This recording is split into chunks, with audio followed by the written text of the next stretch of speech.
Hi sir, నమస్తే అండి. నమస్తే సార్. సార్, చాలా వరకు కూడా ఇప్పటికే మీరు అవేర్నెస్ చేస్తూ వస్తున్నారు. డయాబెటీస్కి హోమియోపతిలో ది బెస్ట్ మెడిసిన్స్ ఉన్నాయి, వీటిని రివర్స్ కూడా చేయొచ్చు. ఇంకా దీన్ని మేము వచ్చేసి డయాబెటీస్ని ఒక జబ్బు అని అంటే లేదు నవీన్, ఇది ఒక లైఫ్ స్టైల్ డిజార్డర్ మాత్రమే, మళ్ళీ ఆర్డర్లో పెట్టచ్చు అంటున్నారు. అసలు ఇది రావడానికి రీజన్ ఏంటి సార్? మీరు ఇంట్రొడక్షన్లో ఏమన్నారు? డబ్బు తోటి జబ్బు అనేసి ఇట్లా టాక్ ఉంటుండే అనేసి. అవును అవును. ఇప్పుడు మీరు 1992లా అప్పర్ కేజీలో ఉండే. అంతే సార్. అప్పర్ కేజీ కదా. అప్పర్ కేజీలా మీకు మీ నాయన కానీ అమ్మ కానీ తాత కానీ స్కూల్కి డ్రాప్ చేస్తుండే కదా. అవును. ఎంతమంది పోరోలు కార్లో వస్తుండే? తక్కువ మంది వస్తూ ఉన్నారు. నేనైతే అందులో వెళ్తా ఉన్నాను సార్, కార్లోనే. మీరు కార్లోనే వెళ్తున్నారంటే సరే, మీరు కార్లో వెళ్తుండే ఓకే, కానీ ఎంతమంది వస్తుండే కార్లల్లా? కొద్ది మంది వస్తూ ఉన్నారు. కొద్ది మంది వస్తుండే, అవునా కాదా? Yes yes. ఎట్లెట్లా వస్తుండే పిల్లలు? స్కూటర్ మీద కానీ, నడుచుకుంటా కానీ, సైకిల్ కానీ, చెప్పులు కూడా ఉండకపోతుండే చాలా మంది పిల్లల కాడ, అవునా కాదా? అయితే ఏంది అంటే ఇప్పుడు చూడండి, సైకిల్ మీద ఎవరు రాడు, అవును, బైకులు వేసుకొని వస్తారు. ఎస్. ఒకవేళ మనకి ఎవరు డ్రాప్ చేస్తుండే 4-వీలరే వాడేది, 4-వీలరే వాడతారు. అవును. అంటే ఏమైపోయింది? స్కూటర్ ఎట్లుంటుంది? సన్నగా ఉంటుంది. కార్ ఎట్లుంటుంది? లావు ఉంటుంది. ఓకే, అవునా కాదా? లావు బండిలో కూర్చొని మనిషి కూడా లావు అయింది. ఓకే, అవునా సార్? ఇది అరే లెక్క అయింది. మీరు ఆలోచించండి, ఏడి కంటే ఆడికి దూరిపోతుంది స్కూటర్, అవును, అవునా కాదా? కానీ కార్ ఎక్కడైనా దూరుతుందా? దూరదు. బండి లావు అయింది, మనిషి లావు అయింది, అవునా కాదా? ఇప్పుడు ట్రాఫిక్ కంజెషన్స్ ఇన్ని ఎందుకు అవుతున్నాయి? 4-వీలర్లు ఇంత పెరిగినాయి అనేసి. మళ్ళా ఏందంటే 4-వీలర్ పెరిగింది అంటే ఒక టైంలో కార్ అంటే లగ్జరీ, ఓకే, ఇప్పుడు కార్ అంటే నెసెసిటీ, అవునా కాదా? కార్ మళ్ళా దాంట్లో ఏసీ ఖచ్చితంగా ఉండాలి, ఒక ట్యాబ్ ఉంటుంది, మళ్ళీ అది ఏ దిక్కు వాళ్ళు చూపిస్తుంది, ఎందుకంటే మనకు దిక్కులు కూడా అర్థమైతలేవు. అయితే ఏంటంటే మనం హెల్దీ లైఫ్ స్టైల్ సైడ్ పోవాలి, ఆ దిక్కు మనం మర్చిపోయినాం. ఓకే, కానీ అది మ్యాప్ చూపించదు, అవునా కాదా? అయితే ఏమైపోయిందంటే ఎట్లయితే డబ్బు పెరిగింది అట్లా జబ్బు పెరిగింది. మీరు చెప్పిన దాంట్లో చాలా నిజం ఉంది. ఎట్లయితే మనిషి దగ్గర డబ్బు వస్తుంది కదా, ఇప్పుడు డబ్బు లేని వాళ్ళకి కూడా వస్తుంది కదా సార్ ఈ డయాబెటీస్ అనేది. అరే డబ్బు లేనోనికి వస్తుంది, దానికి మనం మళ్ళా వద్దాం, దీని తర్వాత దాని గురించే చెప్తాను నేను మీకు. కానీ ఎట్లా డబ్బు పెరుగుతుంది, అట్లా ఏమవుతుంది, మన లైఫ్ స్టైల్లో మార్పు వస్తుంది, అవునా కాదా? ఒక తినడం తప్ప, వాష్ చేసుకోవడం తప్ప వేరే దానికి పని ఉంటలేదు మనిషికి, అవునా కాదా?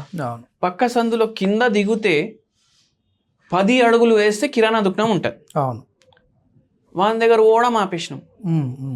అయితే ఏమైంది, ఇప్పుడు అందరు జనాల లైఫ్ స్టైల్ చేంజ్ అయిందా లేదా?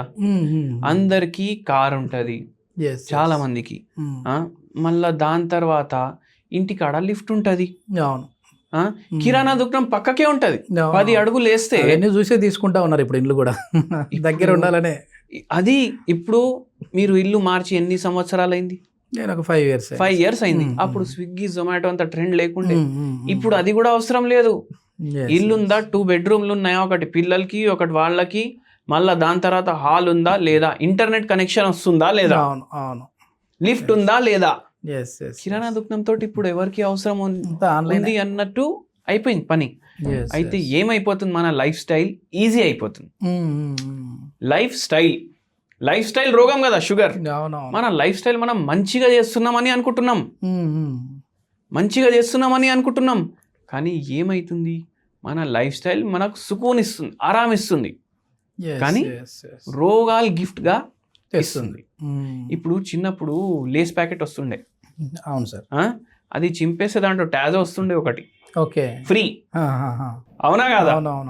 అట్లా ఇది కూడా అట్లనే మన జిందగీ లేస్ ప్యాకెట్ అయిపోయింది, దాంతో ఫ్రీ టాజో వస్తుంది, రోగాలు ఫ్రీ వస్తున్నాయి. అయితే అట్లా తయారైపోయినారు మనుషులు. ఏందంటే డబ్బు పెరుగుతుంది, రోగాలు పెరుగుతున్నాయి. ఇప్పుడు మిడిల్ క్లాస్ ఉన్నోళ్ళకి, హై క్లాస్ ఉన్నోళ్ళకి, ఎంత హై క్లాస్ అంటే అంత పెద్ద హై రోగం, ఎంత హై అంటే అంత పెద్ద రోగం. ఇప్పుడు చూడండి, కొందరికి ఎట్లుంటుందంటే కటింగ్ చేయించుకోనికి వాళ్ళు లండన్ పోతారు, అవును అలాంటి వాళ్ళు కూడా ఉన్నారు. అవునవును. ఇప్పుడు అట్లాంటి వాళ్ళ జిందగీ మీరు చూడండి, వాళ్ళ రోగాలు చూడండి. ఎంత పెద్ద మనిషి లైఫ్ స్టైల్ అంత పెద్ద రోగం. యాక్టర్లకు ఏం రోగం వస్తుంది ఎక్కువ? క్యాన్సర్. ఎస్, అవునా కదా? అవును. అమెరికాలో ఎక్కువ రీసెర్చ్ క్యాన్సర్ మీద జరిగింది. ఓకే. ఎందుకు? అక్కడ ఎక్కువ క్యాన్సర్ పేషెంట్లు ఉండే, అందుకే అక్కడ రీసెర్చ్ జరిగింది. డబ్బున్న దేశం, డెవలప్డ్ దేశం కదా. అదే. ఇప్పుడు అందరూ అమెరికాకి తిరగనికి పోరు, సంపాదించుకోనికి పోతారు. అవునా కదా? అయితే ఎట్లా డెవలప్మెంట్ వస్తుంది, అట్లా లైఫ్ స్టైల్ ఇంకా బెటర్ అవుతుంది, అట్లా ఇంకా మంచి మంచి రోగాలు బయటికి వస్తూనే ఉంటాయి. Okay okay. అట్లా అందుకే షుగర్ వ్యాధి అంటే డబ్బుతోటి జబ్బు అన్నట్టు మీరు కరెక్ట్ చెప్పిండ్రు స్టార్టింగ్లో. మళ్ళీ ఇంకోటి ఏంది అంటే, ఇప్పుడు మీరు ఏమన్నారు, మళ్ళీ పేదోనికి కూడా వస్తుంది కదా. ఎస్. ఎవరైనా హోటల్లో పనిచేస్తున్నాడు, ఆయన దగ్గర తిననికి కూడా పైసలు ఉండవు అనుకోండి. ఓకే. రోజుకి ఎంత వస్తుంది, అది వాళ్ళకి వాళ్ళ కుటుంబానికి ఒక్కరోజు జీతం అని అనుకోండి. అది బచాయించడానికి వాళ్ళు ట్రై చేస్తారా లేదా? అవును. హోటల్ కాడే తినేస్తాడు. హోటల్ కాడ, సార్ నాకు జీతం ఏం సరిపోతుంది, ఇక్కడే ఏం ఉన్నా తినేస్తా కదా, దాల్ ఫ్రై మీరు చేస్తుండ్రు, నేను కొంచెం తీసుకుంటా దాంట్లోకి వెళ్ళి, రొట్టెలు 2 ఆర్డర్ ఉంది, 3 కొట్టేసేయండి, ఒకటి తినేస్తా. మైదా పిండి ఉంటుంది దాంట్లో.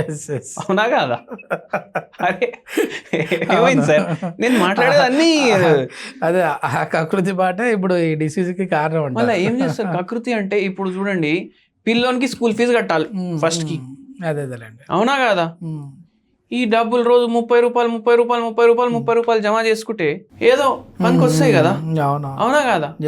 అయితే ఇక్కడ కూడా డబ్బుకి జబ్బు ఉంది, అంతే. డబ్బు బచాయించడానికి పోతుండు. అవును. అవునా కాదా? మళ్ళీ ఏంది, దాని తర్వాత ఇప్పుడు ఫుల్ డే పని చేస్తారు. ఫుల్ డే పని చేసినాక వాళ్ళకి నైట్ టైం ఏం కావాలి? ఆల్కహాల్ కావాలి. ఎందుకు కావాలి? మొత్తం రోజు ఫుల్ బాడీ పెయిన్లు అవుతుంది, అది వేసుకుంటేనే నిద్ర. అవునా కాదా? ఏం చేస్తాం? అయితే ఏమైపోతుంది, ఇప్పుడు మనిషికి ప్రశాంతం ఉంటలేదు. మిత్తి కట్టాలి, లోన్లు కట్టాలి, పిల్లలు బట్టలు తీసుకురావాలి, వాళ్ళకి తిండి పెట్టాలి. హ్యాండ్ టు మౌత్ ఉన్న వాళ్ళకు కూడా వస్తుంది. ఎందుకు? స్ట్రెస్ వల్ల. అవునా కాదా? అవును. మళ్ళా ఇప్పుడు పెళ్లి సీజన్ వస్తుంది, అందరు ఏమనుకుంటారు, రాజు ఏమో సిటీలో ఫుల్ సంపాదిస్తుండు, ఫుల్ ఏమంటారు ధూమ్ ధామ్ చేస్తుండు, ఫుల్ సంపాదిస్తుండు పైసలు. ఇప్పుడు ఊరికి వెళ్తే ఖాళీ అదిపోతే ఎట్లుంటది? అందరికి మిఠాయి డబ్బాలు తీసుకొని పోవాలి, బట్టలు తీసుకొని పోవాలి, అట్లా ఉంటది. అరే ఇవన్నీ ఈడికెళ్ళి అయితే ఏందంటే ఈ ఆర్టిఫిషియల్ జిందగీ చూపించుకుంటారు చాలా మంది. అవునా కాదా? అవును. అయితే దాంట్లో ఏమైపోతుంది అంటే, వానికి సైకిల్ కొనే స్థాయిలో ఉన్నాడు అనుకోండి, స్కూటర్ కొంటాడు. స్కూటర్ కొనే స్థాయిలో ఉంటే కార్ కొంటాడు.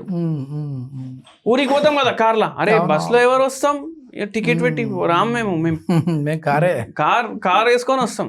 మళ్ళా అక్కడ ఏంది, అందరు అరే కార్ వేసుకొని వచ్చి ఇట్లా ఏమైపోతుంది, వానికి ఏం తెలుసు అనుకునేటోనికి, ఈఎంఐలు కడుతుండు కదా. అదే కదా. ఇంకా అన్న ఏమనుకుంటాడు, అరే ఒక్కసారి ఊరికి వెళ్తే వస్తే చాలు, ఇన్స్టాల్మెంట్ 3 నెలల నుంచి కడతాను, ఏమైతుంది కార్ తీసుకొని పోతారు. ఇట్లా ఏమైపోతుందంటే అన్వాంటెడ్ స్ట్రెస్ మనిషి క్రియేట్ చేసుకుంటాడు. ఈ స్ట్రెస్ ఉన్నోనికి కూడా ఉంటది, లేనోనికి కూడా ఉంటది. అంటే ఏందంటే ఈ స్ట్రెస్ వల్ల వస్తుంది రోగాలు, కానీ యాక్చువల్లీ స్ట్రెస్సే కాదు. అవునా కాదా? ఇప్పుడు ఎంత గ్రాండ్ పెళ్లి చేస్తారు, ఎన్ని పైసలు ఖర్చు పెడతారు, మళ్ళా అది కూడా లోనే ఉంటది. మళ్ళా కిలో బంగారం పెడుతున్నాం. అవునా కాదా? అరే కిలో బంగారం ₹1,00,00,000 పైన పోయింది. అవునా కాదా? మన దగ్గర కోటి కొనుక్కోవడానికి కూడా పైసలు ఉండవు.